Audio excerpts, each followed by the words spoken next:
تو اس کے اوپر بھی یونیورسٹی تھوڑا سا مطلب کہ ریلیکسیشن دے اسٹوڈنٹس کو. اور ہاسٹل کے جو دیگر معاملات ہیں جس میں صفائی کا اور دیگر بہت سارے ایشوز ہیں الاٹمنٹ کے, اس کے اوپر بیسیکلی مسئلہ تھا. تو ایک پرامن ریلی چل رہی تھی, آپ نے وہ فوٹیج دیکھی ہوگی. تو یونیورسٹی کی انتظامیہ پتہ نہیں کس کے کہنے پہ انہوں نے اسٹوڈنٹس کے اوپر حملہ کیا, وہ فوٹیج سارے آپ کے سامنے ہیں. باقی یہ اس طرح کی کوئی بات نہیں ہے, نہ ہی ہوا ہے, چونکہ اس میں سارے PUSF مطلب پنجاب یونیورسٹی کی جتنے بھی اسٹوڈنٹ فیڈریشنس تھی سب نے مل کے یہ ریلی کی تھی. اور بہانہ ان کے پاس تھا نہیں, چونکہ انہوں نے ایسا کام کیا ہے جو آج تک پنجاب یونیورسٹی کی تاریخ میں نہیں تھا. ایک پرامن ریلی ہو رہی تھی جس پہ انہوں نے حملہ کیا ہے. میرے خیال سے یہ مسئلے کا حل نہیں ہے, اور نہ ہی اس سے آپ اس طرح کی جان چھڑوا سکتے ہیں. اب پنجاب یونیورسٹی پاکستان کی سب سے بڑی یونیورسٹی اور مین یونیورسٹی ہے. اس میں اگر آپ لوگ غریب طلباء کے ایڈمیشن کے حوالے سے فیسز کا انکریزنگ کریں گے یا بڑھائیں گے, تو جو وہاں پہ طلباء یونینز موجود ہیں میرے خیال سے وہ حق کی آواز بلند کریں گے اور آپ کو یہ بدماشی نہیں ہونے دیں گے. اصل ریزن یہی ہے کہ بھی فیسز کے حوالے سے اور جو مین ایشو ہوا تھا یہ ریسنٹلی پنجاب میں جو ہو رہا ہے یہ اسی کو لے کے ایک کیٹیگری تھی, لیکن انہوں نے چونکہ آپ بدماشی کی اور یہ ان کی بدماشی کے خلاف پورے پاکستان میں جتنی بھی اسٹوڈنٹ آرگنائزیشنز ہیں وہ متحد ہو رہی ہیں اور آواز اٹھائیں گے. آپ کی طرف سے ایک اور الزام بھی لگایا جاتا ہے کہ بلوچستان کو تعلیم سے دور رکھنے کی کوشش کی جا رہی ہے, تو یہ الزام آپ کیوں لگاتے ہیں؟ دیکھیں, بلوچستان کو اگر دیکھا جائے, بلوچستان کے اندر اب تقریباً آپ کہہ سکتے ہیں کہ بھی ہمیں بلوچستان سے پنجاب آ کے پڑھنا پڑتا ہے. وہاں پہ سکولز ہو گیا, فنکشنل کوئی سکول نہیں ہے. وہاں پہ کالجز فنکشنل نہیں. اب میرا ڈسٹرکٹ کو لے لیں, تقریباً 2.25 لاکھ کی آبادی ہے, ایک کالج ہے. اور رقبہ لے لیں, اگر میں اپنے گاؤں سے اس کالج کی طرف جاؤں گا تو کم از کم 3 گھنٹے کا سفر ہے ایک سائڈ کا. تو وہ کیسے ممکن ہو سکتا ہے کہ بھی بچہ ادھر تعلیم حاصل کرے؟ اور وہ وہاں پہ بھی اس لیول کا ماحول نہیں ہے کہ وہاں پہ تعلیم حاصل کی جا سکے.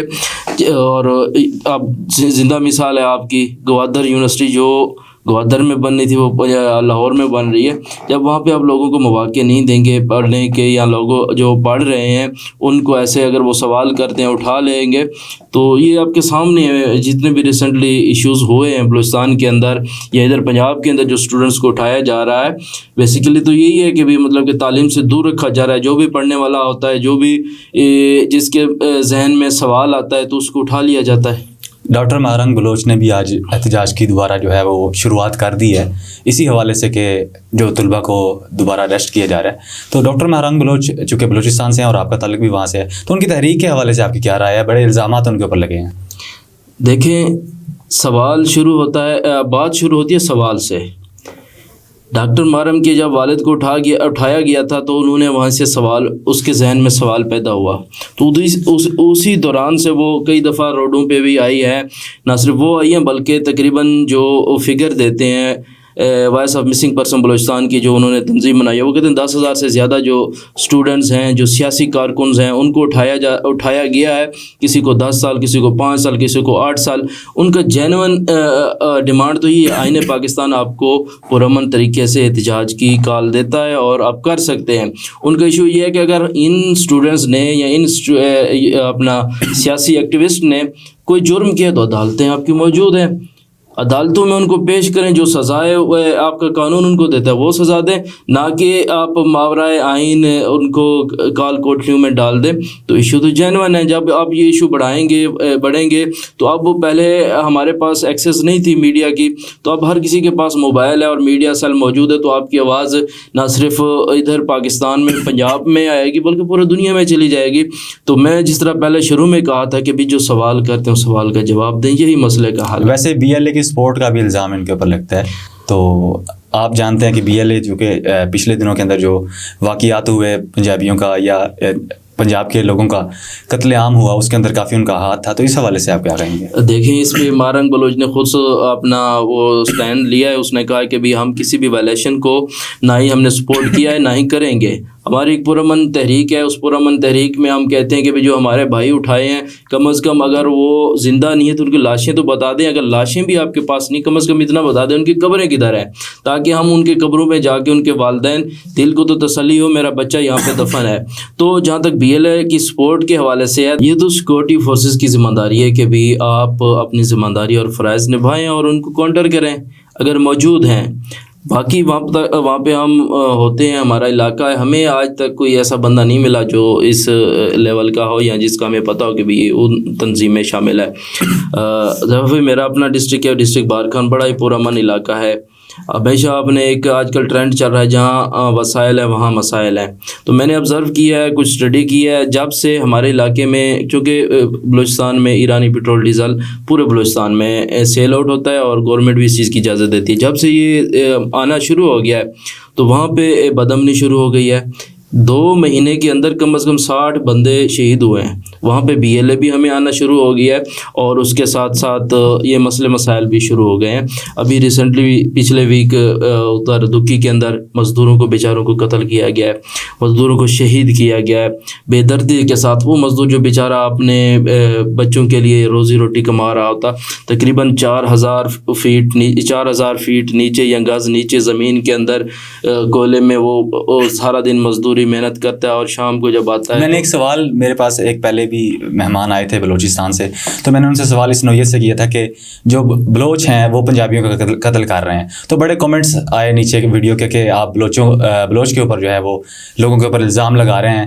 تو میرا مقصد یہ تھا کہ عام جو لوگ ہیں وہ یہی بات کر رہے ہوتے ہیں کہ بلوچوں نے قتل کیا، تو آپ کو کیسا محسوس ہوتا ہے جب لوگ اس طرح کے سوال کرتے ہیں؟ مجھے تو بڑی تنقید کا سامنا ہوا، میں نے کسی لوگوں کو جواب بھی دیا، میں نے کہا میرا مقصد جو کامن آبادی عام آبادی ہے وہاں پہ یہ کنسیپٹ پایا ہی نہیں جاتا بلوچ پشتون نفرت کا یا لسانیت کا، اس چیز کا۔ حالانکہ ہمارے بہت سارے دوست ہیں پنجاب سے، پنجاب سے ہمارے پاس کئی دفعہ آئے ہیں، یہاں تک ایون عمران ریاض خان صاحب وہاں پہ آئے ہیں، رضی طاہر ہو گئے، یہ پورے ان علاقوں تک، ہم پنجگور تک گئے، تربت تک گئے، ہم نے کام کیا ہے سیلاب کے دوران، تو ہمیں یہ چیز محسوس نہیں ہوئی، نہ ہی ان دوستوں سے آپ پوچھ لیں کہ بھی انہوں نے اس طرح کی نفرت محسوس کی ہوگی۔ میرے جو لوگ ہیں بلوچ خصوصاً مہمان نواز ہیں، میں تصور بھی نہیں کر سکتا کہ بھی وہ کسی مہمان کو اسی طرح قتل کریں گے یا کسی انسان کو اسی طرح قتل کریں گے۔ ہم بلیو کرتے ہیں کیونکہ ایک انسان کا قتل پوری انسانیت کا قتل ہے۔ باقی جہاں تک جو دہشت گرد ہیں ان کا کسی مذہب یا کسی مسلک یا کسی لسانیت سے یا کسی کاز سے یا کسی بلوچیت یا کسی پنجابیت سے کوئی تعلق نہیں ہے۔ جو ان کی مائنڈ سیٹ کی گئی ہوتی ہے یا مائنڈ میکنگ کی گئی ہوتی ہے وہ ہو رہا ہے، ادھر بھی ہو رہا ہے، ادھر آپ کے کچے کے ڈاکو مار رہے ہیں، ادھر چلو اگر اس طرح کی جو تنظیمات ہیں وہ کر رہی ہیں، تو یہ اسٹیٹ کا ہی مطلب کہ کردار ہوتا ہے کہ وہ اس نے اپنی ریاست لوگوں کو امن دینا ہے۔ اب ہماری اتنی ساری مطلب کہ ایجنسیز ہیں، آرمیز ہیں، تو وہ اپنا فوکس اگر امن کی طرف کرتے ہیں، میرے خیال سے یہ مسئلہ حل ہو جائے گا، چند دنوں میں حل ہو جائے گا، حل ہو سکتا ہے۔ اور خصوصاً قبائلی علاقوں میں تو بندے کو پتہ ہے کہ بھی کون بندہ کیا ہے، کون بندہ کیا نہیں ہے۔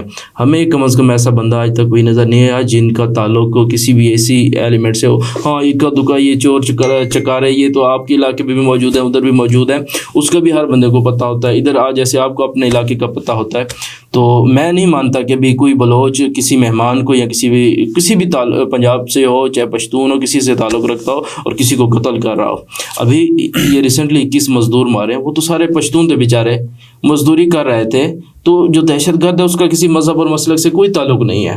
یہ بس ایک ہوا کریٹ کر دی گئی ہے تاکہ یہ جو لوگ ان کے اندر جو پاکستانیت یا ان کے لوگ کے اندر ہمدردی، انسانی ہمدردی پیدا ہو رہی ہے، تو اس کو کسی طریقے سے ختم کیا جائے۔ یہ ہمارے دشمن بیٹھے ہوئے خود یہ کہتے ہیں کہ وہاں پہ راہ کے ایجنٹ ہیں یا فلانے کے ایجنٹ ہیں، تو آپ کا حق بنتا ہے ان راہ کے ایجنٹوں کو بھی پکڑیں، کم از کم ہمارے علاقوں میں امن کریں، ہمارا تو یہ موقف ہے۔ چونکہ PTI سے آپ کا تعلق ہے اور پچھلے دنوں کے اندر جو احتجاج PTI نے کیا ڈی چوک کے اوپر، بڑی گرما گرمی دیکھی گئی، اور علی امین گنڈا پور ان کے اوپر سارا جو ہے تھا انحصار تھا اس پروٹیسٹ کا، اور اچانک ایسے ہوا کہ وہ بھاگ گئے۔ آپ بھی اس پروٹیسٹ کو لیڈ کر رہے تھے، تو علی امین گنڈا پور کے بھاگنے سے PTI کے پروٹیسٹ کو کتنا نقصان ہوا، PTI کو نقصان کتنا ہوا، عمران خان کو کتنا نقصان ہوا؟ دیکھیے پچھلے 1.5-2 سال سے ہمارے کارکنوں کو جس طرح زد و کوب کیا گیا، جس طرح ان کے گھروں میں چادر اور چار دیواری کو پامال کیا گیا، ان کے گھروں میں گھس کے ڈکیٹیاں کی گئی، میں تو اس کو ڈکیٹیاں کہوں گا، ڈکیٹیاں کی گئی ہیں، تو یہ پاکستان کی تاریخ میں ایسا نہیں ہوا۔ تو اس کے بعد ایک مومنٹم بنتا ہے، ہمارا پہلا جو جلسہ اسلام آباد میں اس میں سنجانی ہے، اس کے سنجانی تو لاہور ہے، ادھر اپنا اسلام آباد میں ہوا تھا، اس کے بعد کافی عوام وہاں پہ نکلی. اس کے بعد لاہور کا جو جلسہ تھا وہاں پہ بھی عوام نکلی. پھر خان صاحب نے ٹیسٹ کیس کے لیے ایک ریاقت باغ میں پروٹیسٹ کا کہا تھا, ایک لاہور میں کہا تھا, وہاں پہ بھی عوام نکلی تھی اور عوام نے کر دکھایا تھا. اور اس کے بعد اسلام آباد ڈی چوک کی طرف ہمارا یہ مارچ تھا, چونکہ حق ہے پرامن طریقے سے. اور آپ نے دیکھا ہوگا جب علی امین کا قافلہ اٹک سے ادھر گزرتا ہے تو کتنے کنٹینر لگائے گئے, 50 کنٹینر بھی لگائے گئے, 1.5-2 دن ان کو لگ گئے, یہاں تک ان کے پاس اپنی پرائیویٹ مشینری بھی تھی. بہرحال کاز واقعی جو لیڈ کر رہا ہوتا ہے اگر وہ پیچھے ہٹ جائے تو کارکن مایوس ہوتے ہیں. 1.5-2 دن مسلسل کارکن لڑے, انہوں نے ہمت بڑا نقصان ہوا کارکنان کا, بڑی گرفتاریاں ہوئی ہیں, بڑا مارا گیا. بے شک کارکن بیچارہ بہت تعداد میں گرفتار بھی ہوئے, انہوں نے قربانیاں بھی دیں جو تاریخ میں لکھی جائیں گی. اور اس چیز کا انشاءاللہ جب ہمارے قائد عمران خان رہا ہوں گے, باہر آئیں گے, ان کو ادراک بھی ہے اور اپنے کارکنوں کو وہ گلے بھی لگائیں گے. ہم مایوس نہیں ہیں اس چیز سے.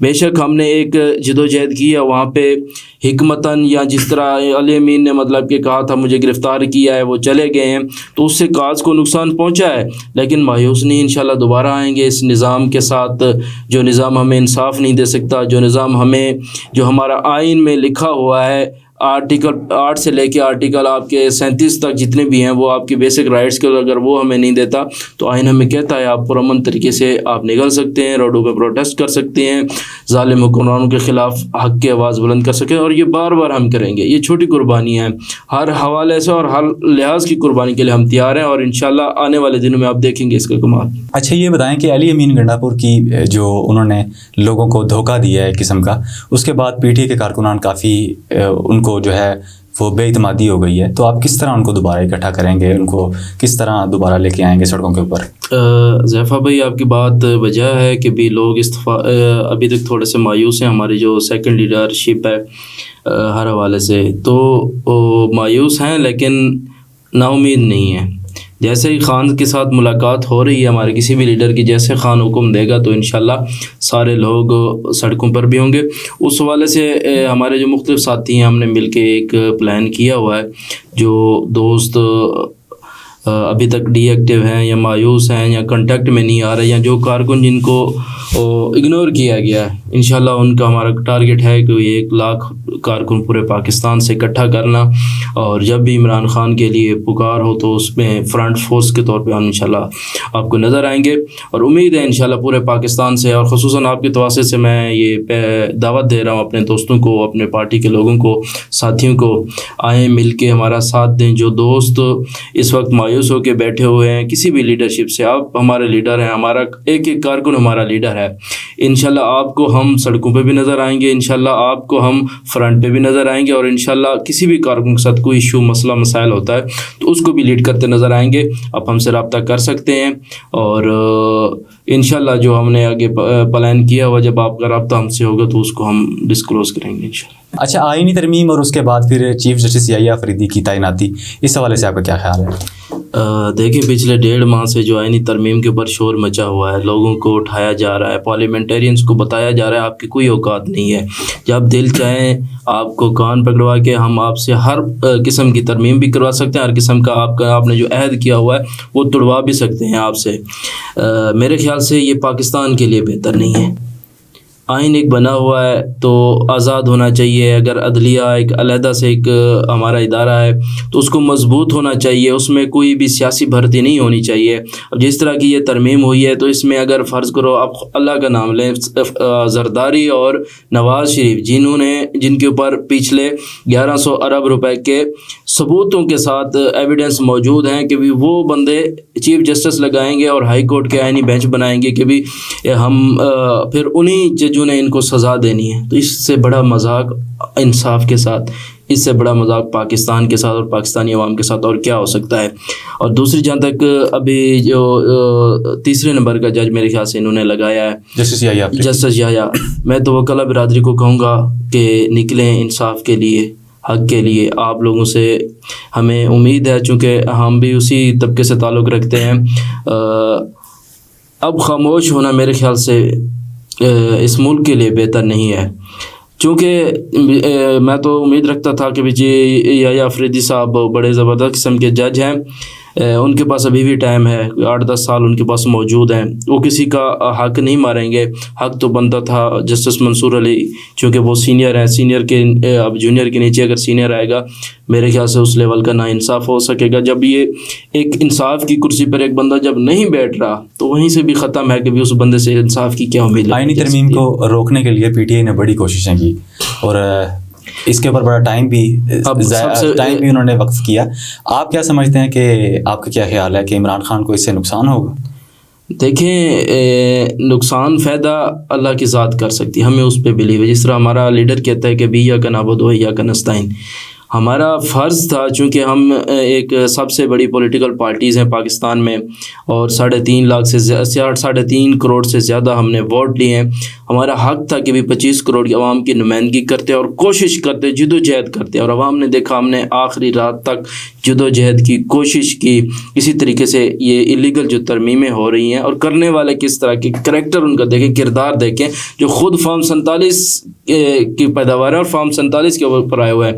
اور ان کو ڈر یہی تھا کہ منصور علی شاہ صاحب آئیں گے تو وہ سب سے پہلے یہی کیس کھولیں گے 45 اور 47, جیسے 45 47 ان کی حکومت ختم ہو جائے گی. تو یہ ہمارا فرض تھا, ہم نے نبھانے کی کوشش کی. اس میں چند ہمارے لوگ جو منحرف ہو گئے ہیں یا جن کو لالچ دی ہے یا جن کو اٹھایا ہے, تھریٹ کیا ہے. آج بھی آپ نے ایک پریس کانفرنس سنا کہ بندہ ہے, مریض ہے, اختر مینگل کا جو ایک سینیٹر تھا, وہ کہتا ہے کہ مجھے زبردستی اٹھایا ہے, میں ڈائلسس کا مریض تھا, مجھے ایسی جگہ پہ رکھا جہاں مچھر تھے اور اس سے مطلب فیصلہ لیا. پارٹی کا لیڈر کہہ رہا ہے بھی آپ نے ووٹ نہیں دینا, اور اس سے پہلے والا جو چیف جسٹس تھا وہ سہولت کاری کر کے آرٹیکل 63A کو بدل کر کے سہولت کاری کیا اس نے, اور پورے ملک کے ساتھ کھلواڑ کیا ہے. اور یہ ملک اس طرح آگے بڑھ نہیں سکتا, چاہے اس کے اوپر چیف جسٹس زرداری کیوں نہ بیٹھ جائے یا نواز شریف کیوں نہ بیٹھ جائے. ہم پہ ظلم کریں گے, ہم برداشت کریں گے, لیکن جب ان کی باری آئے گی تو یہ برداشت نہیں کر پائیں گے. ہمارا موقف بھی یہی ہے کہ بھی جو بھی آئے ہمیں اس سے کوئی کنسرن نہیں ہے. سینئر ترین آئے, جس کا حق بنتا ہے وہ آئے, تاکہ انصاف کرتے ہوئے اس کے ذہن میں یہ سوال نہ آئے میرے اوپر کسی نے احسان کیا تھا. اگر یہ سوال آئے گا تو مجھے نہیں لگتا وہ انصاف کر پائے گا. تو آگے بھی انشاءاللہ اس کے حوالے سے ہم ایفرٹ کریں گے پرامن طریقے سے, جو ہم سے ہو سکتا ہے, جو پارٹی کی پالیسی ہوگی وہ آج کل میں آ جائے گی انشاءاللہ, اس پہ ہم کریں گے. پی ٹی آئی سڑکوں پہ نکل رہی ہے انشاءاللہ, سڑکوں پہ نکل رہی ہے بہت جلد. آپ کو 1 ویک کے اندر آپ دیکھیں گے دمادم مست کلندر ہوگا. سب سے پہلی بات تو یہ ہے کہ بھائی جس طرح ایلیگل طریقے سے ہمارے قید کو انہوں نے رکھا ہوا ہے, کوئی کیس نہیں ہے, روزانہ ہیرنگ ہوتی ہے, ابھی 10 دن آگے 5 دن آگے. تو ہم ان کو وارن کرنا چاہ رہے ہیں, اگر آپ انصاف کی کرسی پہ بیٹھ کے انصاف نہیں کر سکتے تو پھر عوام پاکستان سے بھی کسی قسم کی ریلیف کی توقع آپ نے نہیں رکھنی. یہ آپ کے لیے الارمنگ صورتحال ہے. اور اب زیادہ جو ہم نے 1.5 سال ایک ظلم و ستم برداشت کیا ہے, مزید ظلم و ستم ہم برداشت نہیں کریں گے. وہ ایک شعر تھا, وفا کرو گے وفا کریں گے, جفا کرو گے جفا کریں گے, ہم آدمی ہیں تمہارے جیسے, اب جو تم ہمارے ساتھ کرو گے وہ ہم آپ کے ساتھ کریں گے. بہت شکریہ جی. احسن ایاز کھیتران صاحب ہمارے ساتھ موجود تھے. تمام تر گفتگو آپ نے سنی. آپ کا اس گفتگو کے بارے میں کیا اظہار رائے ہے کمنٹ سیکشن کے اندر ضرور آگاہ کیجیے گا. اللہ نگہبان.